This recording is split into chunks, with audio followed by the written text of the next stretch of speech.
Hello folks, this is a review and unboxing of the Samsung Galaxy S6 Edge. This is an AT&T model. It's the white version, 128 gigs, and I just got it in the mail today. So take the top off. Box has the specs on the outside of it. This is the white pearl version of the phone. Case, quick start guide like you'd get with most of them. The actual S6 Edge itself, SIM card. There's a protective sleeve over the phone that seems to slide right off. The phone itself, very nice. The 16 megapixel camera on the back, the 5 megapixel camera on the front. Let's keep going here. Inside here just appears to be an instruction booklet of sorts. Galaxy S6 Edge, something from Samsung. Put that down. Here is the quick charger. It's got adaptive fast charging. It either outputs at 9 volts and 1.67 amps or at 5 volts and 2 amps. So assuming the fast charge is at 9 volts, the 1.67 amperage rating. SIM card key for the nano SIM that's in there. Obviously a USB cable and some updated headphones for this year as well. It looks like they've got earbuds that fit better into your ear, and a built-in microphone. So that looks like it for the phone itself. Feels really nice in your hand. The glass on the back, the nice Gorilla Glass 4 display on the front, the IR shooter on the top, SIM card tray, USB on the bottom, as well as the updated speaker, and of course the center button with the fingerprint reader in there. Just for comparison's sake, this is the Apple iPhone version 6. Very similar in size. I mean, obviously this has a 5.1 inch screen. Also somewhat similar in thickness. You can see that the Samsung's got just a tad bit more size, height. And on the back, camera's obviously in a slightly different place. The speaker location on the bottom is the same, as well as the headphone jack. For comparison's sake as well, this is last year's model, but this is the S5 Active. Also slightly different, very similar screen size though. And this is more rugged, it's waterproof, the S5 Active is. We can keep going back. The S4, which, you know, it's definitely a little thinner than the S4, especially with the wireless charging back, given that this has wireless charging built in. I skipped the S3, but here's the S2, just for nostalgia's sake. And then, of course, the original Galaxy S. This ran an old gingerbread version of the operating system, but obviously the screen size has come a long way. Here's one of the original Notes as well. Still a little bit bigger, but this is actually the first Note. They're out to 4 Galaxy Notes. Let me go ahead and power this up for the first time.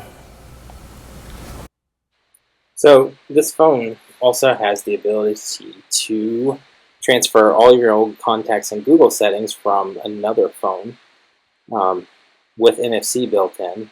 And so I took my old Galaxy S5, and if you pair them back to back using this Tap and Go software, touch them back to back, it should set up your Google accounts and allow you to transfer everything from one account to the other. Unfortunately, as many times as I tried, I never could actually get this to work. The phone also has a built-in feature to wake up on a command. So when you first set it up, you can train it by saying whatever custom command you want, like mine. Hey Galaxy. Hey Galaxy. Hey Galaxy. Hey Galaxy. Hey Galaxy. Hey Galaxy. Hey Galaxy. The other nice thing that you can do is set up your fingerprint scanner, and it does go through several iterations to get all the way to 100% of reading whatever finger you want in a different area, in all different ways in the phone to try and set your fingerprint scanner up. I find this works to be just as effective, if not better, than the iPhone fingerprint scanner found on the iPhone 6. Well, the screen really is impressive on the device itself. It is a Super AMOLED capacitive touchscreen. It's a 5.1 inch screen with a resolution of 2560 by 1440, which means it has a 577 ppi pixel density.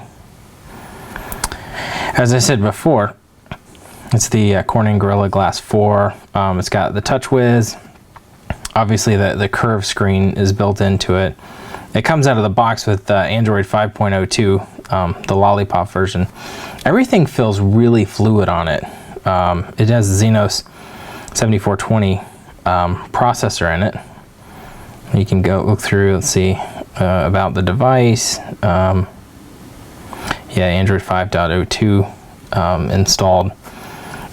It does have 3 gigs of RAM. This is the 128 version, 128 gigabyte version. You can see the flash on the back and the fingerprint sensor back there that you can set up with S Health. I'm sorry, the heart rate sensor. Also works in tandem with your watch as well. S Health works together if you have the Samsung Galaxy Gear. It's got the 16 megapixel shooter on the back. It'll shoot with image stabilization up to 5312 by 2988, which is actually fairly impressive, and the LED flash. It's got an autofocus on it that actually tracks items as they're moving. It has everything else that most cameras have had built in for a while, the geotagging, touch focus, face detection. It's got some impressive stats though. It will do 2160p video at 30 frames a second, which is 4K. It's one of the first phones that you'll find to do that. And it's got the 5 megapixel shooter on the front, which is basically 1440p. So you can do all your video calls and everything else you need to. It's got Wi-Fi 802.11 all the way through AC, the dual band. It can act as a hotspot with Bluetooth 4.1 built into it as well.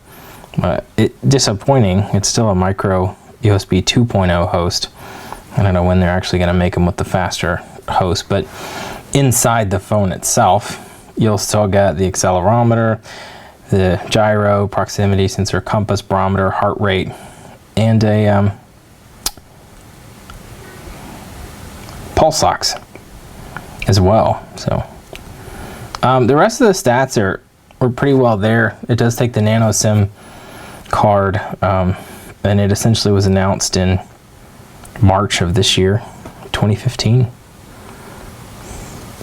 So I'll run through some stats, try and charge it up, see how well we do. But I do like that I believe you can go through and disable you know, any of the carrier software that's actually installed on there, so you don't have to look at it anymore, which we'll go ahead and run through right now.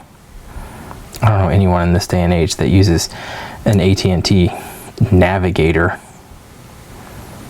given all the free services out there, Waze and Google Maps and everything else that's available.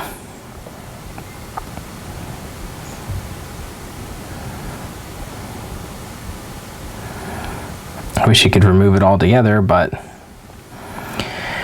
while 5.0 was supposed to be able to allow you to do that, it seems that some of the carriers have actually blocked that functionality, so that can't actually happen.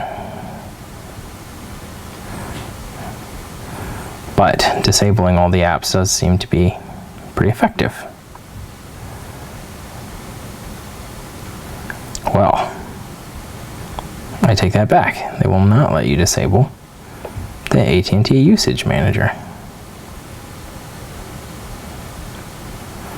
That's because it's a system setting. Okay. You can swipe in for your favorites. And you get those set up in your phone book. Same password keeper.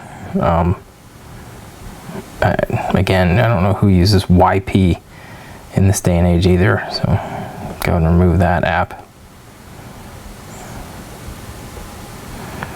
But you can tell, you know, with the sides of the screen that it actually looks pretty nice. We'll go through and look at some of the settings for the edge screen.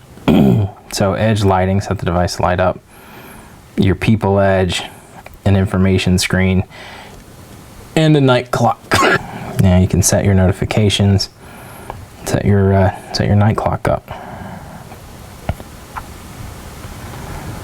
9 to 7, looks good. And you have to set your edge screen position to be on one side or the other. It also has a new themes option inherent with Lollipop, so you can download a pink theme from Samsung and apply that to your phone. And it will change all your icons, your wallpaper, everything, including your font.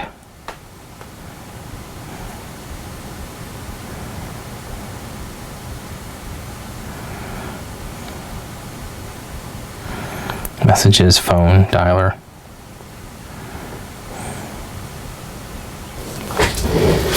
Anyway, that is it for the unboxing of the Samsung Galaxy S6. If you have any questions or comments, feel free to leave them in the video, and I'll be glad to run through them.